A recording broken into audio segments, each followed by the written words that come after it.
Okay, in this video, I'm just going to quickly introduce you to equilibrium. Not something we talked about at all really in Chem 20, except for when we talked about saturated solutions and a little bit when we talked about weak acids and bases, and we talked about using those double-headed arrows because those reactions don't go to completion. So this whole unit is basically about chemical reactions which are reversible. So that means the forward direction is happening at the same time as the reverse direction is happening. And when we talk forward and reverse, we are basically talking about this direction being the forward direction, because that's generally how we read, is from left to right. And this direction as being the reverse direction, because we're reading kind of backwards or in the reverse from how we generally read. So this is a little different than what we looked at in Chem 20, because everything we looked at in Chem 20 for the most part, because we were doing stoic, had single-headed arrows, and we talked about how all the reactants turn into products. When we're in equilibrium, what we find happening is originally we just put reactants in, and they react together, and they start to form some of our products over here. But then as soon as we form products, these products then have the potential to react and turn back into our reactants, okay? So what that means is we actually have two things happening at the same time, which are the opposite of each other. And that's why when we were in solutions and we talked about saturated solutions, we said that they were in a condition known as dynamic equilibrium, and that was because two processes which were the opposite of each other were happening at the same time.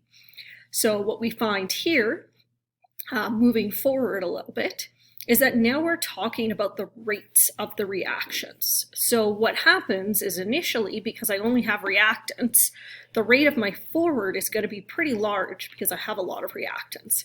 But the rate of the reverse is going to be non-existent because I don't actually have any products to turn into reactants. But over time, as my reactants turn into products, that rate is going to slow down a little bit because I have less of these. And I'm going to find that product-wise, that rate is going to increase a little bit because I start to have more of these.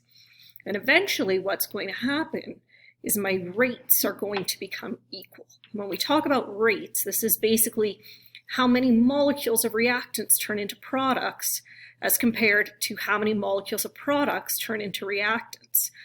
So what happens when we reach equilibrium is that the rates become equal. So for every reactant turning into a product, we have one product turning into a reactant. So overall, the molecules become constant. Even though they are switching back and forth, the total of our reactants and the total of our products are going to be the same. So important to recognize that macroscopically, which means what we can see with our eyes, it looks like things don't change anymore. But microscopically, so what's happening at the molecular level, is that there are still changes occurring. So there are some characteristics of a system at equilibrium. So it has to be a closed system. The reason it has to be a closed system is if it's open, if you have any gas molecules, they're going to leave.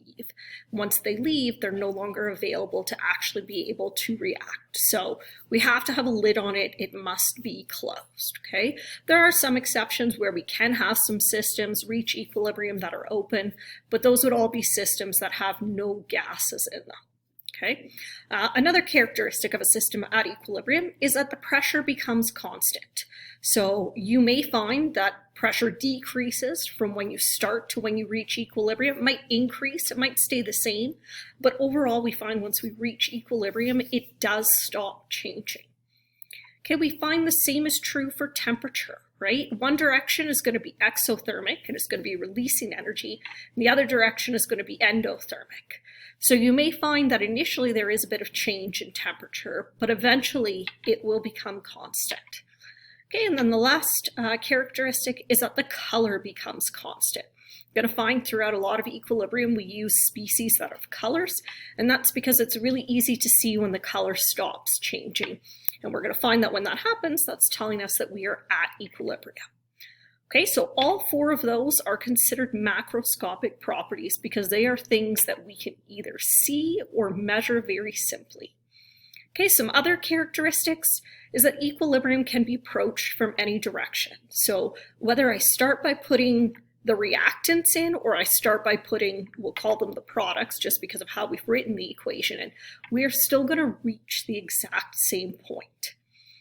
Okay, number 6, concentrations at equilibrium are constant. So we find that they stop changing. So they might decrease over time, they might increase, but then all of a sudden they're going to stop changing. And that's because when those rates become equal, we're no longer changing how many molecules we have. The total number remains the same. So the one important thing to recognize with equilibrium is when we hear the word equilibrium, we like to think equal. And so we think, oh, well, that must mean that my concentration of reactants are equal to my concentration of products, because then they're equal and I am at equilibrium. That isn't what equilibrium means. It doesn't mean that they are the same.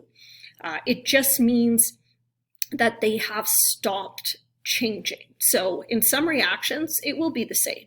But in some, you might find that you have a lot of products and not so much reactants. And some, it's going to be the other way. You're going to have a lot of reactants and very little products. So what you find is that at the microscopic level, there are still constantly changes happening, which is why we say that equilibrium is not static, but is highly dynamic. And that's because we have a lot of changes happening.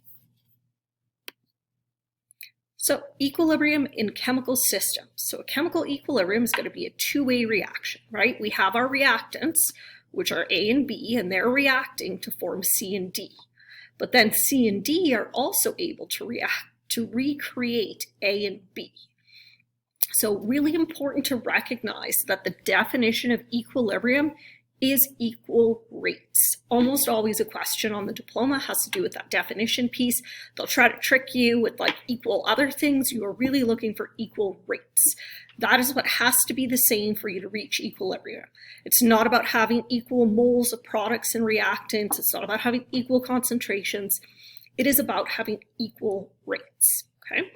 So that's kind of your introduction to equilibrium. So we're going to be talking about reversible reactions.